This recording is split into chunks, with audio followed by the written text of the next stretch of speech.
Lieutenant Maya Rodriguez watched the Kepler Academy's elite cadets demonstrate their prowess in the zero-gravity combat simulator.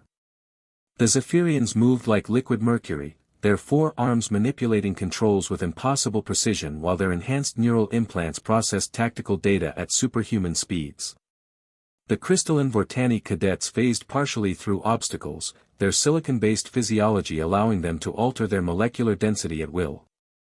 "Pathetic," muttered Cadet ZYX-9, his translucent blue form shimmering with disdain as he observed Maya's clumsy attempts to navigate the course. "Earth sends us this primitive biped while their own species hasn't even achieved faster-than-light travel." Maya's magnetic boots clanked against the metal floor as she struggled with the standard-issue gravity nullifier pack. The device, designed for species with enhanced nervous systems, sent conflicting signals to her unaugmented human brain. She crashed into a training barrier for the 3rd time in 10 minutes. "Perhaps the human should observe from the sidelines," suggested Cadet Veltar, her 6 eyes glowing with what might have been pity. "This exercise requires quantum-level spatial awareness." The simulation chamber fell silent except for the hum of artificial gravity generators. Maya pulled herself upright, noting how the other cadets' advanced gear seemed to anticipate their movements. The Kepler Academy had been humanity's first invitation to join the Galactic Defense Corps, but every day made it clearer why Earth had been the last species invited. Commander Thorne, a veteran officer whose species had evolved from silicon-based desert dwellers, called for attention. "Today's scenario involves disabling a malfunctioning antimatter reactor while under hostile fire. Standard protocol requires full environmental suits and quantum-linked navigation systems." Maya raised her hand, her voice steady despite the snickers from her classmates. "Commander, can I try without the gear?" The chamber erupted in what passed for laughter among the various species. ZYX-9's form rippled with amusement. "The human wishes to die of radiation poisoning."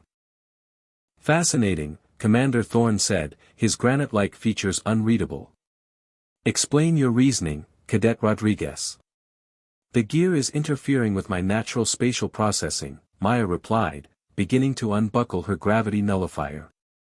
"Humans evolved as persistence hunters on a high-gravity world. We're built for endurance and adaptability, not enhanced processing speed." She removed her helmet, then the bulky environmental suit, standing in just her basic training uniform. The other cadets watched with a mixture of horror and curiosity as she kicked off from the starting platform. Without the conflicting signals from her equipment, Maya's movements became fluid and purposeful. She used the chamber's support struts and conduits like a 3-dimensional jungle gym, her mammalian reflexes and proprioception guiding her through the maze. While her classmates relied on their gear to calculate optimal trajectories, Maya simply felt her way through the space. The simulated reactor core pulsed with deadly energy signatures.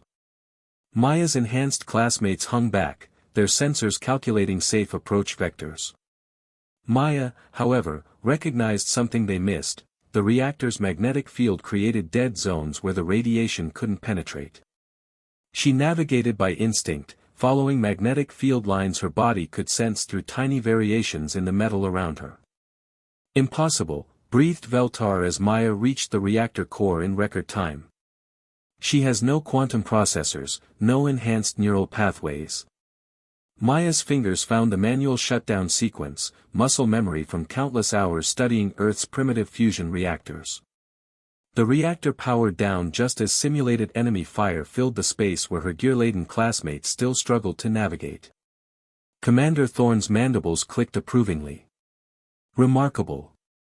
While you relied on technology to overcome your limitations, the human used her natural capabilities as advantages." ZYX-9's form solidified with what might have been respect. "We assumed her primitive biology made her weak." "Not primitive," Maya said, pulling herself back to the starting platform. "Just different. Sometimes the simplest solution is the most effective one." The silence that followed held a new quality, not dismissal, but consideration. In a galaxy of enhanced beings and quantum processors, perhaps there was still room for biological intuition and raw adaptability. Commander Thorne made a note on his data pad. Cadet Rodriguez, you'll be leading tomorrow's exercise.